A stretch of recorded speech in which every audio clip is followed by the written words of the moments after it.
आज हूँ अणसर सेवार दशम दिन अष्टम तिथि अर्थात महाप्रभुंर अनवसर सेवार आज हूँ अष्टम तिथि गोटाए दिन पर महाप्रभुंर लगी हम दशमी तिथि रे दशमूल मोदक आज हूँ ओष लागिर अंतिम दिवस एवं तारि भितर रथ खଳାରେ ମଧ୍ୟ रथ कार्य चली अंतिम स्पर्श चली रथ निर्माण कार्यर हंसपटा बाड़िया चली सेपटे चित्रकर सेवक माने प्रभारे चित्र करुँच तीनोटियाक प्रभारे चित्र करुँच किंतु आमे पहुँचीलु जो स्थान रे रथर संपूर्ण ढांकुणी होगापाई जो दर्जी सेवकों द्वारा प्रस्तुत कराउची कना गुड़िक से कना खଳାରେ आमे पहुँचीलु एठारे पाखापाखि 17 जन दर्जी सेवक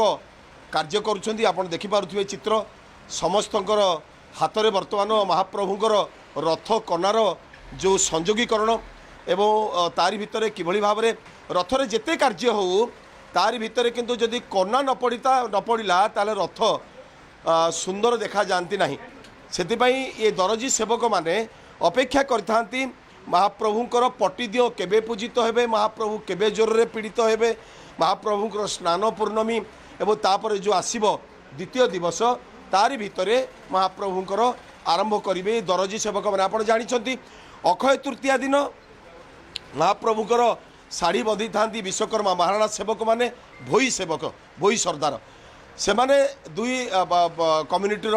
सेवक रथ खଳାରେ प्रवेश करथांती तृतीय रथ खଳାରେ प्रवेश करती रूपकार सेवक नृसिंह चतुर्दशी दिन एवं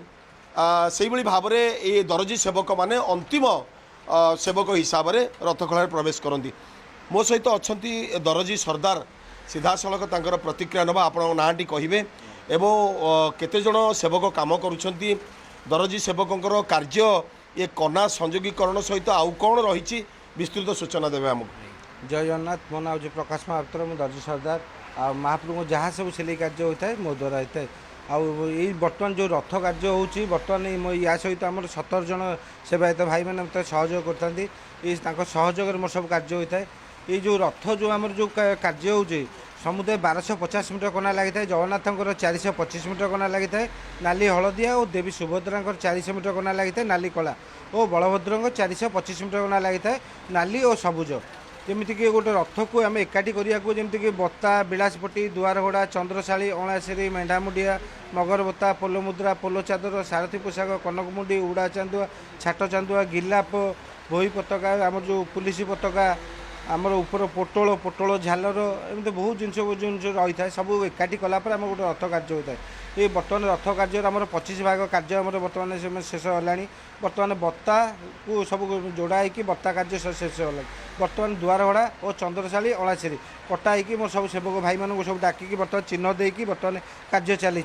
या पर रही रथ घेर कार्य एमती रही आपर रही महाप्रभु रथ सहित आम जमी चल समय पहंडी कार्य होता है महाप्रभु पहंडी है रथ पर जो बसवे बसिया पूर्व आम जो देखुं आप जो सामने देखुं ये चक्का और अपसर ये अपसर महाप्रभु जगन्नाथ महाप्रभु सुभद्रा बलभद्र 3 जन तीनोटी अपसर रही और माने 4 जन 4टी चक्का रही है ये सब ये महाप्रभु चक्कर बसती अपसर आउजती या सहित पहंडी है बेले जेहेतु सी सारा संसार मालिक जेहेतु सी रही शरीर को कौन आघात न हो से सदा चेष्टा करें 12 हाथी गड़ा 16 हाथी गड़ा कुसुमुई नेतपुटा टणा घसा गीति गोविंद पाट ये महाप्रभु को पहंडी कार्य सब जिन व्यवस्था होता है 12 हाथिया 4 फुटिया 2टी 16 हाथिया 4 फुटिया 4टी कुसुमी जो 4 फुटिया 6टी होता है आउ आमर महाप्रभु को भुज नली भुज या मुठी बेंट या आउे जो महाप्रभु जो पहंडी है बेले जो झुली झुली महाप्रभु पहंडी जो छेची आसती से महाप्रभु छेची है देह को कौन सी आघात न हो से शिपर तुली गोटे मोटार गदी भाया सब गड़े या महाप्रभु ता देह रुंधा हुए देउल कोण आलोचना करी कौन केते कौन हम मुंड पट्टी पहंडी समय महाप्रभु जो झिकी झिकी पहंडी करती से मुंड पट्टी पाग पाटी सब जिन सिले होता है आ या सहित एमती आमर महाप्रभु 365 सेवा भी आम रही है ध्वज पतित पावन बाना जो नीलचक्र लगी था यहाँ 365 दिन दर्जी सरदार सेवा से रही है ता सहित आम जमी स्नान पूर्णिमा गुंडीचा बाहुड़ा ନୀଳାଦ୍ରି ବିଜୟ ଦିନ ମହାପ୍ରଭୁ ଯେତେବେଳେ ବସିବେ ସେତେବେଳକୁ ମହାପ୍ରଭୁ ଚକାରେ ବସି ସାରିଲା ପରେ ତାକୁ ମାନେ ଘଣ୍ଟା ଉପରେ ମହାପ୍ରଭୁଙ୍କ ମୁଣ୍ଡ ଉପରେ ଯେଉଁ ଲାଗିଥାଏ ଚିତାରେ କେଉଁଠି କ'ଣ ହେଇଛି ତାଙ୍କର ଯେଉଁ ମାଣିକ ଯେଉଁ ରତ୍ନ ଯେଉଁ ଲାଗିଥାଏ ସେ କେଉଁଠି କ'ଣ ଖସି ହେଇଛି ତାକୁ ସବୁ ଟଙ୍କା ହୁଏ। ତାପରେ ମହାପ୍ରଭୁ ରୂପା ଶିଙ୍କୁଳି ଗୋଟେ ବଡ଼ ବଡ଼ ଶିଙ୍କୁଳି ରୂପା ଶିଙ୍କୁଳିରେ ମହାପ୍ରଭୁ ସେ ବନ୍ଧା ହେଇକି ରୁନ୍ଧା ହୁଅନ୍ତି, ତା ଦେହରେ ପାଟ କନାରେ ସବୁ ସିଲେଇ ହେଇଥାଏ। ଏମିତି ବହୁତ କାର୍ଯ୍ୟ ରହିଥାଏ। ମହାପ୍ରଭୁଙ୍କ ସେବା କହିଲେ ମାନେ ବହୁତ ସମୟ ଲାଗିବ, ସେଥିପାଇଁ ମାନେ ବହୁତ ଅନେକ ସେବା ରହିଥାଏ। ଆପଣ ଶୁଣୁଥିଲେ ଯେଉଁ ଦରଜୀ ସର୍ଦ୍ଦାରଙ୍କ ଠାରୁ ବିସ୍ତୃତ ସୂଚନା ଆପଣ ଦେଖିପାରୁଛନ୍ତି। ଏ ଚିତ୍ର ଏ ହେଉଛି ଦରଜୀ ସେବକମାନଙ୍କ ଦ୍ୱାରା ମହାପ୍ରଭୁଙ୍କର ଏ କନାଗୁଡ଼ିକୁ ସଂଯୋଗ କରାଯାଉଛି ଏବଂ ବଡ଼ ଗୁରୁତ୍ୱପୂର୍ଣ୍ଣ, କାରଣ ମହାପ୍ରଭୁଙ୍କର ସେବା କେବଳ ଏ ରଥରେ କନା ନୁହେଁ। ଯାହା କହୁଥିଲେ ଦରଜୀ ସର୍ଦ୍ଦାର 365 ଦିନ ଶ୍ରୀମନ୍ଦିରରେ ତାଙ୍କର ଧ୍ୱଜା ଚଢ଼ାଯିବା ଏବଂ ଧ୍ୱଜା ଅବତରଣ କରାଯିବା ଚୁନରା ସେବକଙ୍କର ଥାଏ, କିନ୍ତୁ ଯେଉଁ ଧ୍ୱଜା ପ୍ରସ୍ତୁତ କରିବା ଦାୟିତ୍ୱଟି ଥାଏ ଦରଜୀ ସେବକଙ୍କର। ସିଧାସଳଖ ଆମେ ଟିକେ ଆଉ ଜଣେ ଦରଜୀଙ୍କର ପ୍ରତିକ୍ରିୟା ନେବା। କ'ଣ କହିବେ, କ'ଣ ଆପଣଙ୍କ ନାଁ, ଇଏ କ'ଣ ସିଲେଇ କରୁଛନ୍ତି ଆପଣ? ମୋ ନାଁ ମନୋରଞ୍ଜନ ମହାପାତ୍ର, ମୁଁ ଦର୍ଜୀ ନିଯୋଗର ମୋ ନାଁ ମନୋରଞ୍ଜନ ମହାପାତ୍ର, ମୁଁ ଦର୍ଜୀ ନିଯୋଗର ସଭାପତି ଅଟେ। ଆଉ ଏଇନେ ବର୍ତ୍ତମାନ ମୁଁ ଦୁଆର ବଡ଼ା କାର୍ଯ୍ୟ ଆରମ୍ଭ କରୁଛି। କ'ଣ କେତେ ମିଟର କନାର ହେଉଛି, କ'ଣ କ'ଣ କାର୍ଯ୍ୟ ବର୍ତ୍ତମାନ କରୁଛି? ଟୋଟାଲ ରଥ ହେଉଛି ବଳଭଦ୍ରଙ୍କର 425, ଜଗନ୍ନାଥଙ୍କ 425, ସୁଭଦ୍ରାଙ୍କ 400। ବଳଭଦ୍ରଙ୍କର ନେଳି ନାଲି, ଜଗନ୍ନାଥଙ୍କର ହଳଦିଆ ନାଲି, ସୁଭଦ୍ରାଙ୍କର କଳା ନାଲି, ଏଇଥିରେ ତିଆରି ହୁଏ। ନାଲି କନାଟା ପ୍ରାୟ ବେଶୀ ଲାଗେ। ନାଲି କନାଟା ପ୍ରାୟ ବେଶୀ ଲାଗେ ସବୁ କାର୍ଯ୍ୟରେ। ଆଚ୍ଛା, ଏ କନାରେ ସବୁ କ'ଣ କ'ଣ ଲାଗିଥାଏ? ଜରି ଲାଗିଥାଏ, ଫୁଲ ଲାଗିଥାଏ,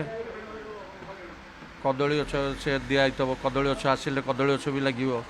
ସଖୀ ଲାଗିବେ, ବିଭିନ୍ନ ପ୍ରକାର କାର୍ଯ୍ୟ ଆଦେହରେ ସଂଯୁକ୍ତ ହେବ। ଆଉ କ'ଣ କ'ଣ ଲାଗିଥାଏ? ଆମ ଦର୍ଜୀଙ୍କ କାର୍ଯ୍ୟ ଅନୁସାରେ କନାର ଯେତେକ କାର୍ଯ୍ୟ ଆମେ କରୁ, ଫୁଲଠୁ ଆରମ୍ଭ କରି ଜରି ଜମୁରାଠୁ ଆରମ୍ଭ କରି ଲେସ୍ ଫେସ୍ ଯାହା ଲାଗେ କନାରେ ଆମେ ପକେଇକି ସବୁ ଦେଇଦେଉ। ସୌନ୍ଦର୍ଯ୍ୟ ବି ଆମର ମନ୍ଦିର ତରଫରୁ ଆମର ଅଛନ୍ତି, କଦଳୀ ଗଛ, ସଖୀ ଏସବୁ ଆଣିକି ଦିଅନ୍ତି। ଆମେ ତାକୁ ପୁଣି ଟାଙ୍କିକିରି ତା ଦେହରେ ସୌନ୍ଦର୍ଯ୍ୟ କରିକିରି